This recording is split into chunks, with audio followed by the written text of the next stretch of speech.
Hello मेरे प्यारे दोस्तों, स्वागत है आपका लाइफ स्टोरी विद सोना के साथ। अरे रश्मि, क्या बात है, इतना परेशान क्यों हो? रश्मि जल्दी जल्दी रसोई के काम निपटा रही थी। तभी उसकी सास सरोज जी ने पूछा। माँ, प्रिंसी को रात से तेज बुखार है। रश्मि बोली। हे भगवान, दवाई दी उसको? सरोज जी ने पूछा। माँ, दवाई खत्म हो गई, मैंने ध्यान नहीं दिया। रश्मि निगाह झुकाकर बोली। रश्मि बेटा, मैंने कितनी बार कहा बच्चे की कुछ जरूरी दवाइयां घर में रहनी चाहिए। खैर, अभी तो स्टोर खुले नहीं होंगे, खुलते ही दवाई ले आना तुम। सरोज जी बोली। मम्मी जी, बुखार भी तेज है, राहुल भी घर में नहीं है और आज मेरी एक जरूरी मीटिंग भी है। कैसे मैनेज होगा सब? रश्मि लगभग रोते हुए बोली। अरे बेटा देखो, पहले तुम शांत रहो। ऐसे पैनिक होने से किसी समस्या का हल नहीं मिला करता है। कुछ सोचते हैं हम। अच्छा ये बताओ, मीटिंग कितने बजे है तुम्हारी? सरोज जी ने रश्मि के कंधे पर हाथ रखकर बड़े प्यार से पूछा। मीटिंग 11 बजे से ही है माँ जी, और उसमें मेरी प्रेजेंटेशन है, इसलिए मेरा वहाँ होना बहुत जरूरी है। पर प्रिंसी को यूं बुखार में छोड़ मैं कैसे जा सकती हूँ? रश्मि रोते हुए बोली। बस इतनी सी बात पर तुम इतने मोटे मोटे आंसू बहाओगी तो जिंदगी की मुश्किलें कैसे पार करोगी? चलो पहले तुम प्रिंसी के पास जाओ, उसको बुखार चेक करो, जरूरी हो तो ठंडे पानी की पट्टी रखो माथे पर। इतने में चाय बनाकर लाती हूँ, फिर दोनों बैठकर सोचते हैं क्या करना है। सरोज जी प्यार से बोली। सास के समझाने पर रश्मि बेटी के पास आ गई। रश्मि और राहुल की शादी को 4 साल हो गए हैं। रश्मि और राहुल की 1 साल की बेटी है, प्रिंसी। राहुल की माँ सरोज जी बहुत ही ममतामयी स्वभाव की हैं, जो बेटे पोती पर ही नहीं बहू पर भी ममता लुटाती हैं।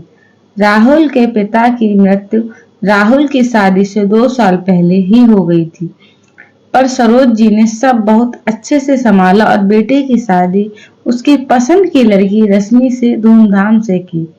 सरोज जी मुश्किल समय में हार मानने वाली औरत नहीं है। ममतामयी और करुणामयी होने के साथ साथ वो एक मजबूत औरत है, जबकि रश्मि बहुत जल्दी घबरा जाती है। हालांकि वो अपनी जॉब बहुत अच्छे से करती है, पर घर गृहस्थी के मामले में थोड़ी नासमझ है। ये सरोज जी अच्छे से समझती हैं, इसलिए उसकी हर संभव मदद करती हैं।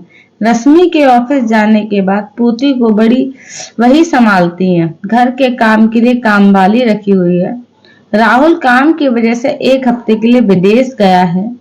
ऑफिस में काम है, ऐसे में प्रिंसी को बुखार होने की वजह से रश्मि घबरा गई थी। कितना बुखार है इसे? अब कमरे में आकर सरोज जी ने देखा। रश्मि प्रिंसी के माथे पर ठंडे पानी की पट्टी रखे हुए है। उसका बुखार नाप कर हटी है। माँ, अभी भी 102 है। रश्मि रोने लगी।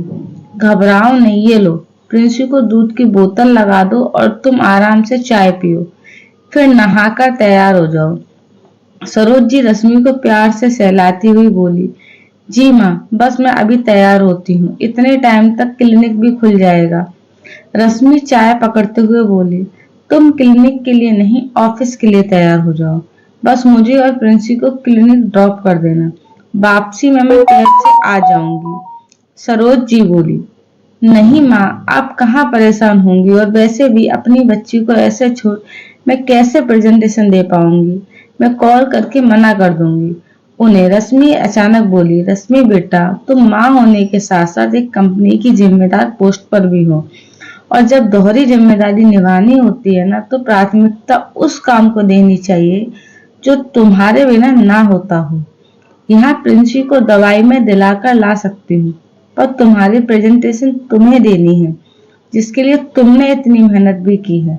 तुम बिल्कुल चिंता मत करो, यहाँ मैं हूँ, सरोज जी ने समझाया। पर माँ, रश्मि कुछ बोलने ही को हुई।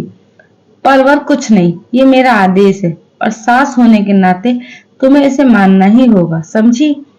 ममता जी झूठे को डांटते हुए बोली। ठीक है माँ, मैं आपको क्लिनिक छोड़ प्रेजेंटेशन देकर वापस क्लिनिक से पिक करने आ जाऊंगी। तब तक आप वहीं रहना। कैब में कहाँ परेशान होंगी, मुझे बस 1 घंटा लगेगा। रश्मि सरोज जी से बोली। चलो ये भी ठीक है, मेरी डांट का असर तो हुआ तुम्हें। सरोज जी मुस्कुरा दी। डांट का तो पता नहीं, पर हाँ प्यार का असर जरूर हुआ है। जब सास इतनी अच्छी और प्यार करने वाली हो तो बहू को चिंता करने की जरूरत ही नहीं। क्या है, वैसे भी आप तो प्रिंसी के पापा की माँ हैं, तो प्रिंसी की डबल माँ हुई। उसका ख्याल मुझसे बेहतर रख पाएंगी। रश्मि नम आंखों से बोली। थोड़ी देर बाद रश्मि थोड़ी देर बाद रश्मि ने सरोज जी को प्रिंसी के साथ क्लिनिक पर छोड़ दिया और खुद बेटी को प्यार कर निकल गई अपनी दूसरी जिम्मेदारी निभाने। हालांकि उसका मन नहीं था, पर ऐसे समय में एक फैसला तो लेना पड़ता और उसके फैसले को सरोज जी ने आसान बना दिया था। ऑफिस जाकर रश्मि ने सबसे पहले सरोज जी को फोन करके वहां का हाल पूछा। डॉक्टर आई नहीं थी और प्रिंसी सो रही थी। रश्मि ने अपनी सास का आशीर्वाद लिया और प्रेजेंटेशन को चली गई। माँ, मैं बस पहुंचने वाली हूँ 1 घंटे बाद। रश्मि ने ऑफिस से निकल सरोज जी को फोन किया। कैसी रही तुम्हारी प्रेजेंटेशन? सरोज जी ने रश्मि को देखते ही पूछा। अच्छी थी माँ। प्रिंसी कैसी है? क्या बताया डॉक्टर ने? मैं एक बार डॉक्टर से मिल लूं। रश्मि जल्दबाजी से डॉक्टर के कैबिन की तरफ जाने लगी। रुको बेटा, डॉक्टर और मरीजों के साथ व्यस्त है। प्रिंसी अब ठीक है, डॉक्टर ने इंजेक्शन दिया है इसलिए सो रही है। तुम क्यों घबरा रही हो? इतना चलो, अब घर चलते हैं।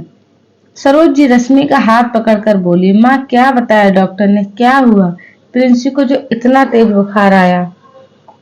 गाड़ी में बैठते ही रश्मि अधीरता से बोली। मौसम का असर था बस, और कुछ नहीं। तुम बताओ, तुम्हारी प्रेजेंटेशन पसंद आई सबको? सरोज जी बोली। बहुत माँ, मेरे काम की बहुत तारीफ हुई, बल्कि मेरे बॉस तो बोले आप कैसे छोटे बच्चे के साथ इतना सब मैनेज कर लेती हैं, वो भी इतना परफेक्टली। तब मैंने उन्हें कहा, सर, जिनकी सास माँ से ज्यादा ममता भरी और प्यारी हो, ऐसी बहू के लिए कुछ मुश्किल नहीं। रश्मि बोली। अच्छा जी, सास तो प्यारी है, पर बहू को उसका नाम लेते शर्म नहीं आती? सरोज जी गुस्से में बोली। मतलब? ओ सॉरी माँ, मैं नाम नहीं ले रही थी, वो तो बस अपने कहे शब्दों पर रश्मि ने गौर किया तो हकलाने लगी। हा हा हा, मैं तो मजाक कर रही हूँ। बेटा तुम भी ना, जरा चेहरा देखो अपना। कौन कहेगा अभी इतनी बड़ी प्रेजेंटेशन देकर आ रही हो तुम? सरोज जी हंसते हुए बोली।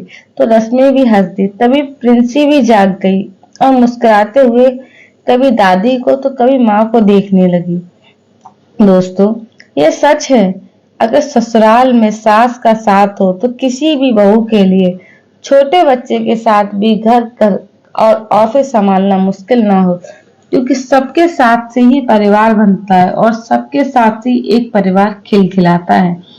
अगर आपको मेरी कहानी अच्छी लगी तो मेरे चैनल को लाइक करें, सब्सक्राइब करें, शेयर करें और मुझे कमेंट करके बताएं कि आपको मेरी कहानी कैसे लगती है। आप लोगों को मेरी कहानी सुनने के लिए बहुत बहुत धन्यवाद।